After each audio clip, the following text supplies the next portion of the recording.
Film की शुरुआत होती है एक बस से जिसमें मर्दाना कमजोरी, गुप्त रोग, शीघ्र पतन जैसे पोस्टर लगाए हुए होते हैं, जिसे देख इस अंकल को बड़ी परेशानी हो रही होती है, जैसे कि इंडिया में लगभग हर किसी को होती है। और इसी बस में होती है मनोकामना त्रिपाठी, निकनेम मनु, जो कि प्रेग्नेंट होती है। असल में मनु प्रेग्नेंट नहीं होती, वो बस नाटक कर रही होती है बस में सीट पाने के लिए। चलो, इसका तो इंट्रो हो गया। अब आते हैं मनु के वन साइडेड लवर यानी देवी प्रसाद पर, जो कि Devi Prasad and fathers event company का मालिक है, जहां जन्म से लेकर मौत तक का इवेंट तसल्ली से किया जाता है। देवी यहाँ मनु को बड़ी दूर से लाई एक महंगी बियर ला के देता है। देख रहे हो प्यार? पर मनु देवी को बस गुड फ्रेंड मानती है। खैर, मनु के घर आने पर उसे पता चलता है कि उसे लड़के वाले देखने आए हैं और लड़का है नीलेश यानी नीलू। यहाँ साफ साफ दिखता है कि मनु को नीलू पर इंटरेस्ट तो है पर 0% का।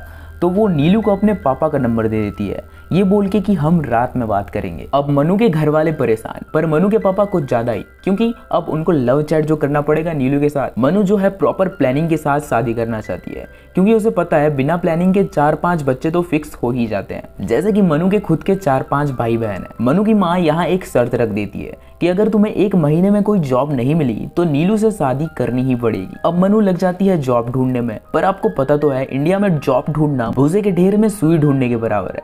इसीलिए परेशान होकर देवी और मनु ब्रिज के ऊपर बियर पी रहे होते हैं। मनु ब्रिज के ऊपर खड़ी हो जाती है, जिसे देख रास्ते से गुजर रहे वो बस वाले अंकल समझते हैं कि वो सुसाइड कर रही है और मनु को आ जाते हैं बचाने। पर इसी चक्कर में मनु की बियर नीचे गिर जाती है, पर मनु इस अंकल से बियर के डबल पैसे वसूल लेती है।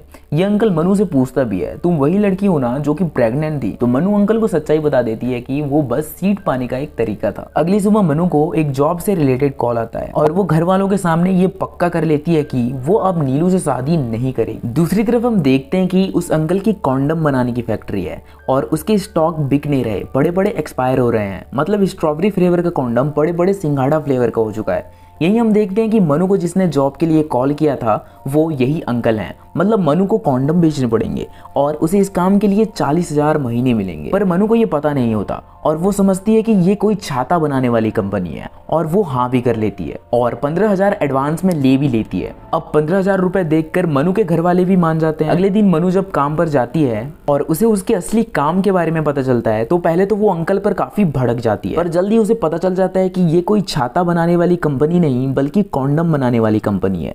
मनु इस काम को करने से मना कर देती है और वहां से गुस्से से जाने लगती है, पर उसे रास्ते में नीलू बारात लिए आते हुए दिखाई देने लगता है और उसको समझ आ जाता है कि ये काम करना ही पड़ेगा वरना उसके घर वाले उसकी शादी करा देंगे। अब मनु निकल पड़ती है हर एक फार्मेसी और मेडिकल दुकानों में छोटी छतरी यानी लिटिल अम्ब्रेला कॉन्डम का प्रचार करने। पर कई लोग इस ब्रांड के कॉन्डम को लेने से मना करते हैं, तो कई मनु पर तरस खाते हैं कि आखिर क्या मजबूरी हुई होगी कि एक लड़की को कॉन्डम बेचना पड़ रहा है। पर मनु भी करारा जवाब देती है कि बस कॉन्डम बेचने के लिए क्या वो अपना जेंडर बदल दे? देखो, बात तो सही है। ऐसे ही एक दुकान में वो देखती है कि एक बूढ़ा आदमी कॉन्डम लेने आया होता है, जिसे देख मेरा रिएक्शन भी सेम मनु के जैसा ही था। ये बूढ़ा असल में कॉन्डम के रेट से भी परेशान होता है, क्योंकि 10 का पैक उसे 100 रुपए में मिल रहा था।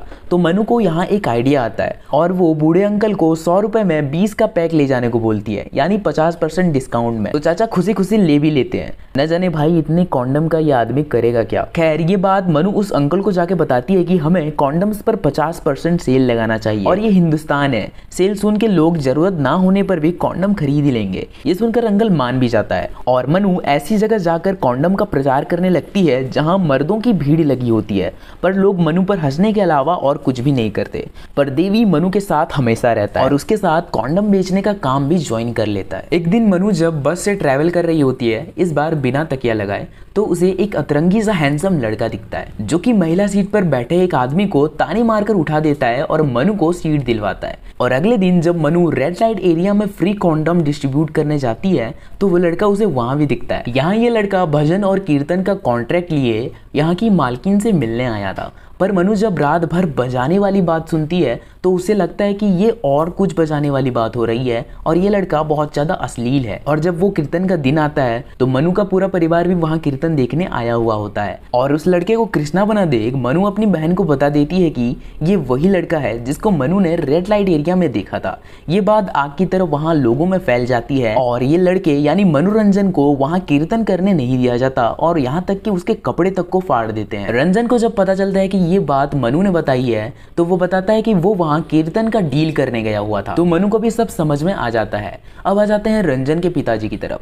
रंजन के पिताजी एक पॉलिटिशियन है जिनका नाम केवल है, और केवल जी को रंजन का कीर्तन भजन करना पसंद नहीं था और ये घर में बढ़ती बिजली के बिल को लेकर काफी परेशान रहते हैं। इधर मनु रंजन को सॉरी बोलने आती है और उसे उनके यहाँ होली खेलने के लिए बुलाती है। और अब एक गाना चलता है जहाँ रंजन और मनु को एक साथ नाचते गाते देख बेचारे देवी के वन साइडेड लव के एल लग जाते हैं। अगले दिन मनु की माँ को घर में कॉन्डम के पैकेट मिल जाते हैं और सबको ये पता चल ही जाता है कि मनु छाता बनाने वाली कंपनी में नहीं बल्कि कॉन्डम बनाने वाली फैक्ट्री में काम करती है। पहले तो मनु की माँ काफी नाराज हो जाती है, लोग क्या कहेंगे, पर माँ तो माँ होती है, मानी जाती है।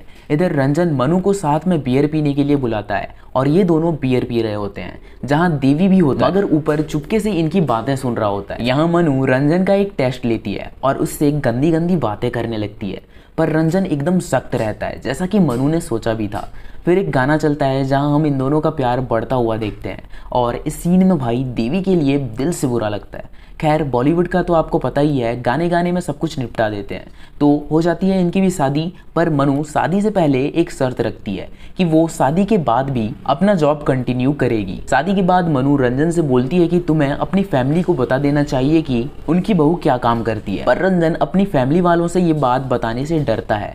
ऐसा करते करते कितने दिन बीत जाते हैं और मनु अपने सैलरी से एसी, कूलर, गाड़ी वाड़ी सब कुछ खरीद लेती है ससुराल के लिए, जिससे सब खुश हो जाते हैं। पर एक दिन दादाजी का इलाज करा के हॉस्पिटल से निकलते वक्त रंजन के पिताजी को मनु एक मेडिकल से निकलती हुई दिखती है जिसके साथ देवी भी होता है और इस शक में कि आखिर ये लड़का कौन है, रंजन के पिताजी उसे मनु और देवी का पीछा करने को बोलते हैं जो कि सीधा कॉन्डम वाली फैक्ट्री में जाते हैं और यही हो जाता है मनु का पर्दाफाश। यानी सभी ससुराल वालों को भी पता चल जाता है कि मनु कॉन्डम बेचती है। अब घर में भूचाल आ जाता है। रंजन के पिताजी को लगता है कि घर की इज्जत चली गई है, एक तो उनका प्रधानी चुनाव सर पर है।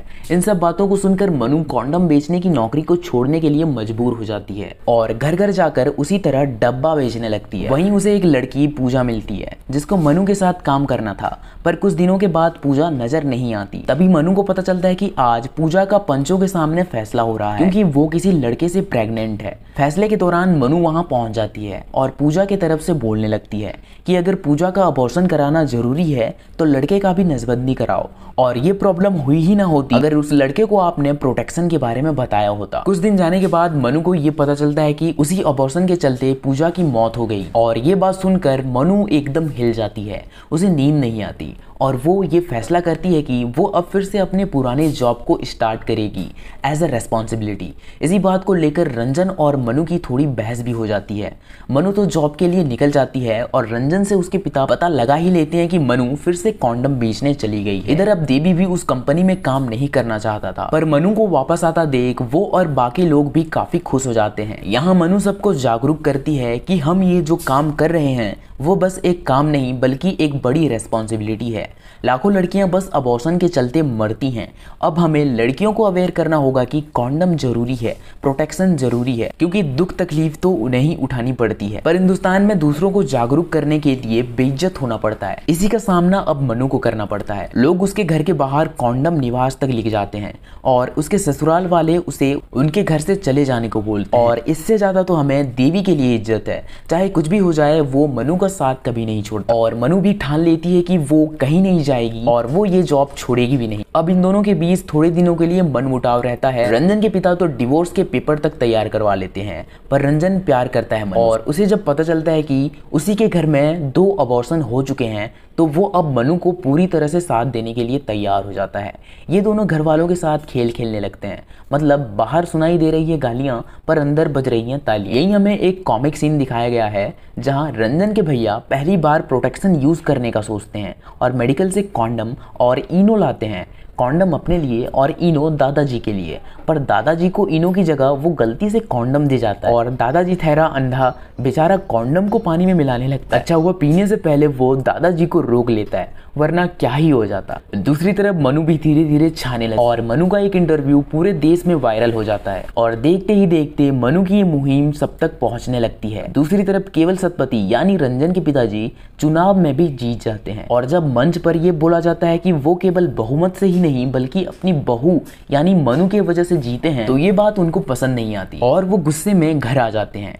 ठीक उसी समय लॉयर भी आ जाता है डिवोर्स के पेपर लेकर। रंजन के पिताजी अब उसे फोर्स करने लगते हैं कि तुम्हें डिवोर्स के पेपर पर साइन करना पड़ेगा, पर रंजन इस बार मना करता है और अपने बाप को बहुत सुनाता है कि उनके घमंड के चलते वो अपनी बीवी का हाथ कभी नहीं छोड़ेगा। रंजन का बाप अब उसे और मनु को घर से निकल जाने को बोलता है। इसी बीच रंजन की दीदी यानी केवल सतपति की बेटी का डिलीवरी का वक्त आ जाता है और हॉस्पिटल पहुंचते ही डॉक्टर उन्हें बताता है कि लड़की का बच्चादानी पहले से कमजोर था, ऊपर से 2 बार मिसकैरेज हो चुका है, तो ऐसे वक्त में प्रेगनेंसी काफी डेंजरस हो सकता है। अब बच्चा और माँ दोनों ही खतरे में हैं। ये सुन केवल अपने दामाद पर हाथ उठा देता है कि ये सब जानते हुए भी उसने प्रोटेक्शन क्यों यूज नहीं किया। तब जाके दादाजी केवल सतपति के अगेंस्ट अपना मुंह खोलते हैं और बोलते हैं कि मनु भी यही बताना चाहती थी, पर तेरी समझ अब आई जब तेरी खुद की बेटी पर आई है। अब केवल सतपति को सब समझ में आ गया था कि वो गलत है और वो मनु और रंजन को लेने और उनसे माफी मांगने जाता है। फिल्म के एंड में हमें एक मैसेज देने की कोशिश की गई है जो कि काफी बढ़िया है।